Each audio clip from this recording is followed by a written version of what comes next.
Hi friends, Karaikudi செட்டிநாட்டு special புளிமண்டி தான் செய்ய போகிறோம். அடுப்பத்தை வச்சு ஒரு வானல் வச்சுக்கலாம். 4 டேபிள் ஸ்பூன் தாராளமாக எண்ணெய் சேர்த்துக்கலாம். செக்கில் அரைச்ச சுத்தமான கடலெண்ணெய் சேர்த்துக்கலாம். நல்லா கடுகு, ஜீரகம், வெந்தயம் சேர்த்து பொரிய விட்டுறலாம். நல்லா படபடன்னு பொரியும் போது 6-7 பச்சை மிளகாய் சேர்த்துக்கலாம். டேஸ்ட்டு சூப்பராக இருக்கும். இந்த புளிமண்டியில் இந்த பச்சை மிளகாய் வந்து நல்லா ஊறி நம்ம சாதத்தில் சாப்பிடும்போது டேஸ்ட்டு சூப்பராக இருக்கும். காஞ்ச மிளகாய் 4 கிள்ளி போட்டிருக்கலாம். 1/4 கிலோ சின்ன வெங்காயம் உரித்து 2 கட் பண்ணி போட்டுக்கலாம். இதில் வந்து சின்ன வெங்காயம் தான் ஹைலைட்டு, சூப்பர் டேஸ்ட்டாக இருக்கும். நல்லா எண்ணெயிலே வதக்கிக்கலாம்.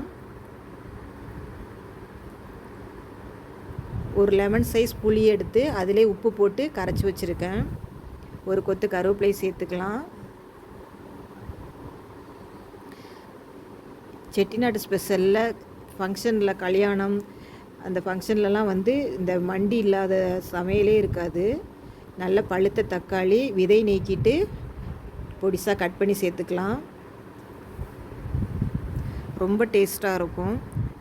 1/4 டீஸ்பூன் மஞ்சள்தூள் சேர்த்துக்கலாம். இது வந்து லெமன் சைஸ் புளி எடுத்து கரைச்சி வச்சுருக்கோம் இல்லையா, உப்பும் அதிலே போட்டு கரைச்சி நம்ம அதில் ஊற்றிக்கலாம். இது வந்து பழைய புளியில் செஞ்சோம்னா ரொம்ப டேஸ்ட்டாக இருக்கும். புது புளி கூட ஒரு மாதிரி எரிச்ச மாதிரி இருக்கும். நல்லா வத்த ஊட்டி சாதத்தில் போட்டு சாப்பிட்டோம்னா அப்பப்பா சொல்லவா வேணும். 2 தட்டு சோறு சாப்பிடலாம் பாருங்கள், அவ்வளோ டேஸ்ட்டாக இருக்கும். சைடிஷ் பாருங்கள், கோவக்காய் ஃப்ரை பண்ணியிருக்கேன்.